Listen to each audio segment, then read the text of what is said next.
자녀들아, 주 안에서 너희 부모에게 순종하라. 이것이 옳으니라. 내 아버지와 어머니를 공경하라. 이것은 약속이 있는 첫 계명이니. 이로써 내가 잘되고 땅에서 장수하리라. 또 아비들과 너희 자녀를 노엽게 하지 말고 오직 주의 교훈과 훈계로 양육하라. 아멘. 아멘. 서로 인사 나누시겠습니다. 사랑하고 축복합니다. 우리 성도님들의 가정은 어떻게 대화를 해 나가는지 모르겠습니다. 저희 집은 믿지 않으시겠지만 말씀으로 대화를 서로 이어나가고 있습니다. 저희 딸이 저에게 늘 제 앞에서 이렇게 대화를 시작하면서 암송을 합니다. 4절, 또 아비들아 너희 자녀를 노엽게 하지 말고 오직 주의 교훈과 훈계로 양육하라. 제 앞에서 이렇게 대화를 시작합니다. 그러면 제가 1절로 화답을 합니다. 자녀들아 주 안에서 너희 부모에게 순종하라. 이것이 옳으니라. 이렇게 저희 집은 말씀으로 대화를 이어갑니다. 우리는 늘 자신이 좋아하는 말씀만 붙들고 살아갑니다. 그것만 옳다고 이야기합니다. 그래서 오늘 본문을 읽기 전에 우리가 반드시 기억해야 될 본문이 뭐냐, 말씀이 뭐냐, 21절의 말씀입니다. 21절 함께 읽습니다. 그리스도를 경외함으로 피차 복종하라. 한 번 더 읽을까요? 그리스도를 경외함으로 피차 복종하라. 아멘. 1절만 맞는 것도 아니고요, 4절만 맞는 것도 아니고요, 피차 복종하라는 말씀이 계속해서 이어지고 있는 겁니다. 5장을 시작하면서, 에베소서 5장을 시작하면서 하나님의 자녀된 사람, 빛의 자녀된 사람, 성령으로 충만한 사람, 그런 사람들은 그리스도를 경외함으로 피차 복종할 수밖에 없다. 그런데 그 피차 복종하게 되는 증거가 어디서 나타나느냐? 가장 가까이 있는 관계에서부터 그 증거들이 나타난다는 겁니다. 옆집 아주머니한테 아무리 잘해줘도, 세상 한가운데 들어가서 아무리 잘하고, 친구들한테, 학교 친구들한테 가서 아무리 잘하고, 선교지에 나가서 아무리 잘한다고 하지만 가장 먼저 바뀌어야 될 관계가 있다면 아내와 남편의 관계, 부모와 자녀의 관계, 종과 주인의 관계라고 오늘 본문에서 우리에게 말씀하고 있습니다.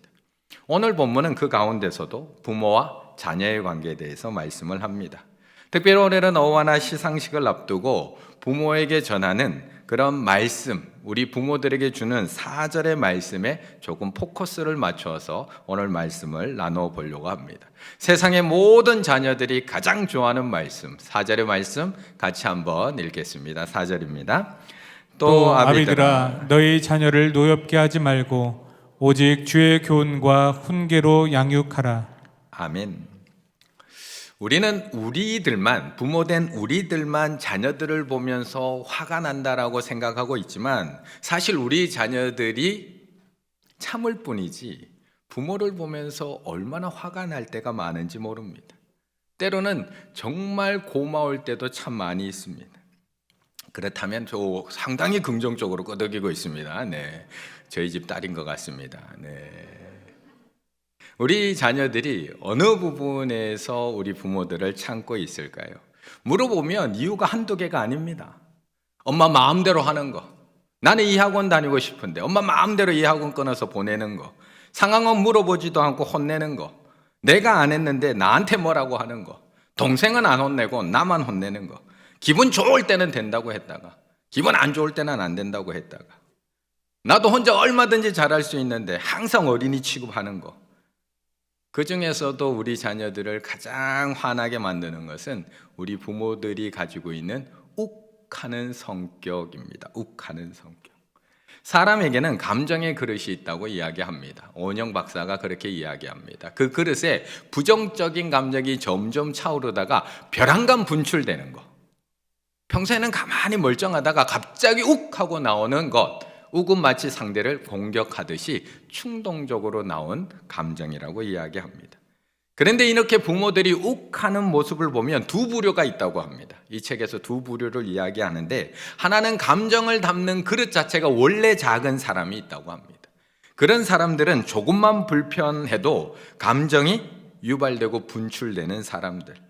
그래서 항상 짜증이 많고요, 항상 신경질적인 사람들, 감정의 그릇이 작은 사람들. 그런데 그렇지 않고요, 다른 하나는 감정의 그릇이 그렇게 작지는 않아서 평상시에는 제법 잘 참고 평상시에는 참 온순한 성격처럼 보입니다. 그런데 어느 순간이 되면 이 감정의 그릇에 그 한 방울이 똑 넘치게 되면 하이드 씨로 변신한다는 겁니다. 그리고 확 화를 낸다는 겁니다. 욱한다는 겁니다. 그런데 문제는 그 순간이 언젠지를 모른다는 겁니다.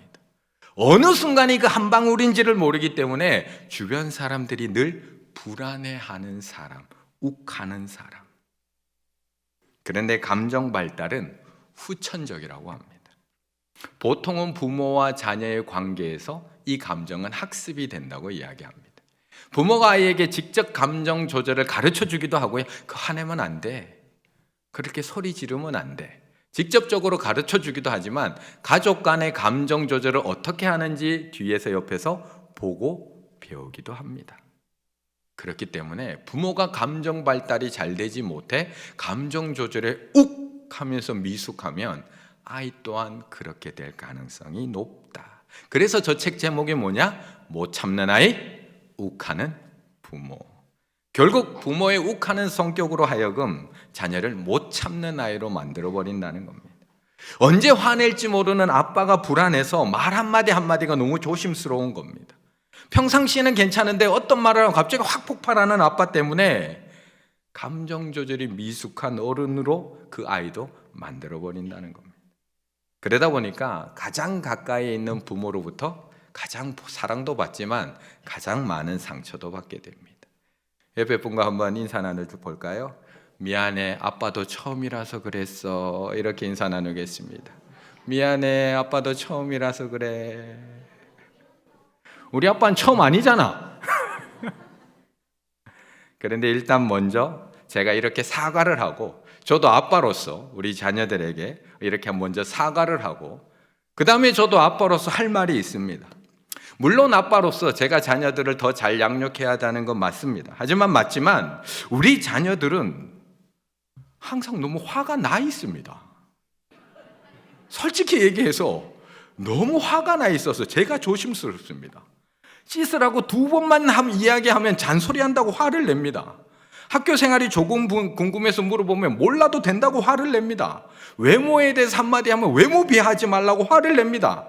방에 잠깐이라도 들어가면 왜 내 방에 들어왔냐고 화를 냅니다. 냉장고에 우유가 들어있지 않으면 왜 우유 안 사놨냐고 화를 냅니다. 아침 돼서 준비물 이야기해놓고 없다고 저한테 화를 냅니다. 저희 딸이 그런 건 아닙니다. 갑자기 저희 딸이 그런 것처럼 이렇게 되고 있는데요. 왜 이렇게 맨날 화가 나 있는지 모르겠습니다. 뭐 좀 도움이 되라고 한마디 해주면 안물안궁? 사람은 얼마나 무안을 주는지. 안 물어봤는데 안 궁금한데? 막 이렇게 얘기를 합니다. 또 아비들아, 너희 자녀를 노하게 하지 말고. 말씀하고 있어서 저도 화 안 내게 하려고 하는데 이미 너무 화가 나 있습니다. 모든 것이 간섭으로 들리고 모든 것이 잔소리도 들리고 모든 것이 무시로 들립니다. 그러니 아비된 우리들도 자꾸 조심스러워지고요, 자꾸 피하게 됩니다. 자꾸. 4절의 말씀 한번 더 읽을까요? 4절입니다.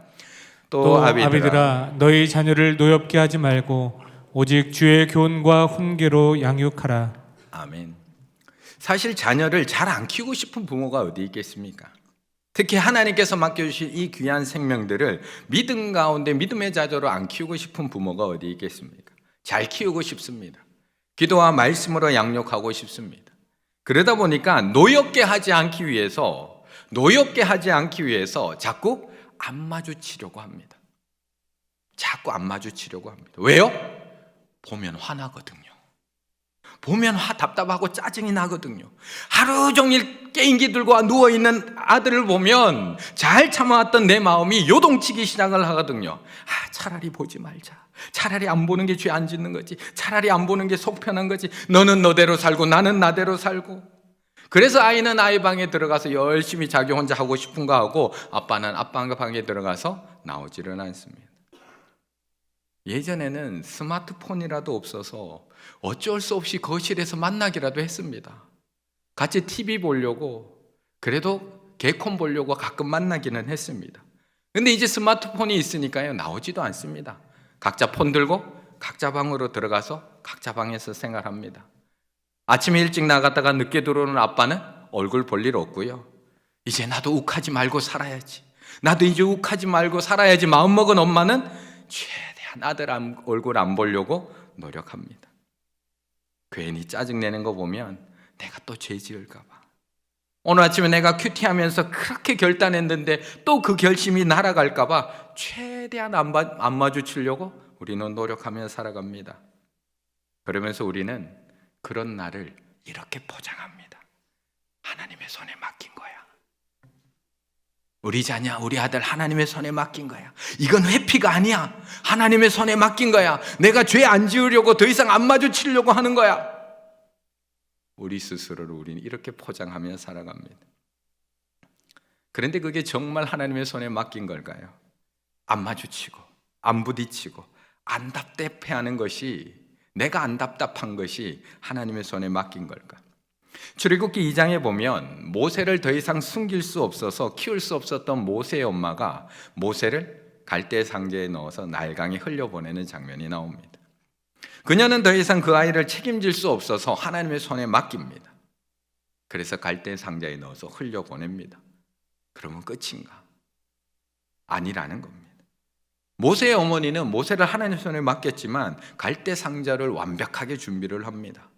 역청과 나무 질을 칠해서 그 갈대 상자 안에 물이 들어오지 않도록 완벽하게 철저하게 준비해서 흘려보냅니다. 흘려보내고 나서도 가만히 있느냐? 출애굽기 3장 4절에 보면 그의 누이가 어떻게 되는지 계속해서 지켜봅니다. 잘 흘러가나? 바로의 딸이 잘 건져내나? 안전하게 그녀의 품에 들어가나? 끝까지 지켜봅니다. 거기서도 끝나지 않습니다. 3장 8절에 보시게 되면 바로의 딸이 그에게 이르되 가라, 유모를 구하고 있는데 그 소년, 그 누이 미리암이 가서 그 아기의 엄마, 모세의 엄마를 데려다가 유모를 삼게 만듭니다.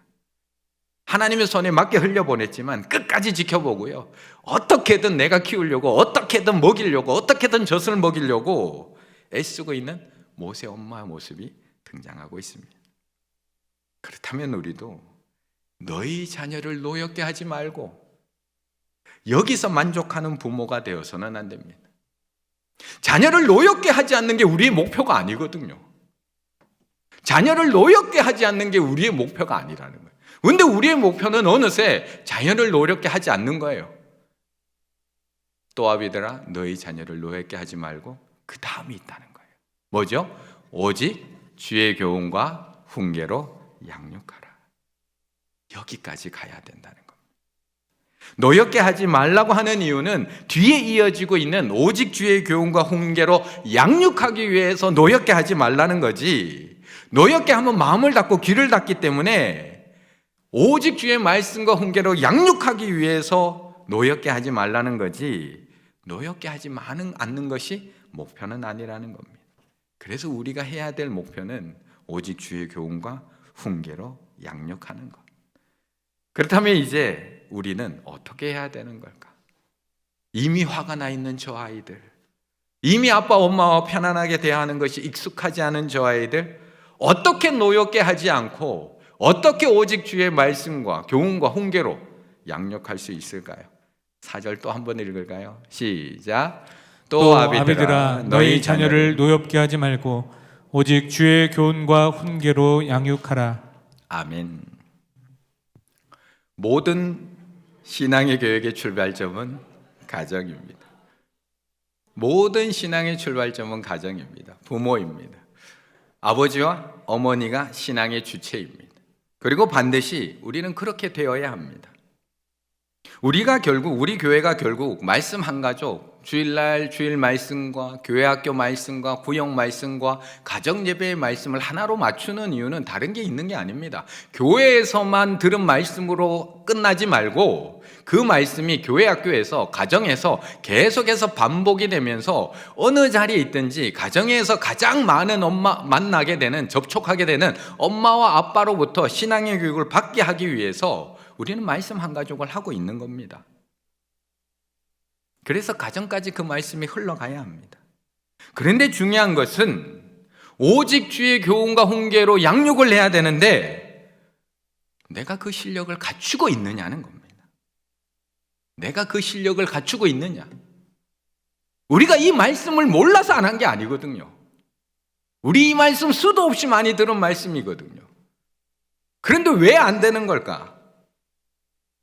내가 오직 주의 교훈과 훈계로 양육할 만한 실력과 모습을 갖추고 있느냐? 내가 주의 교훈이 무엇인지를 정확하게 알고 있느냐? 내가 주의 훈계가 무엇인지를 내가 먼저 제대로 알고 있느냐? 그래서 하나님께서는 쉐마, 이스라엘아 들으라 라고 말씀하실 때 뭐라고 얘기하느냐? 신명기 6장에 보면 오늘 내가 내게 명하는 이 말씀을 누구 마음에 새기고 너는 마음에 새기고. 자녀들의 마음에 새기라고 말하지 않습니다. 네 마음에 먼저 새기라고 말씀합니다. 그 다음에 너희 자녀를 부지런히 가르치고 집에 있을 때, 길을 갈 때, 누워 있을 때, 일어날 때 이 말씀을 강론해 주랍니다. 왜요? 내가 알아야지. 내가 그 실력이 안 되는 걸요. 그리고 너는 그것을 내 손목에, 그 부모된 손목에 메고 기호를 삼고 너희 미간에 붙여서 표를 삼고 너희 집 문설주에 붙여서 들어갈 때 나갈 때마다 보랍니다. 왜요?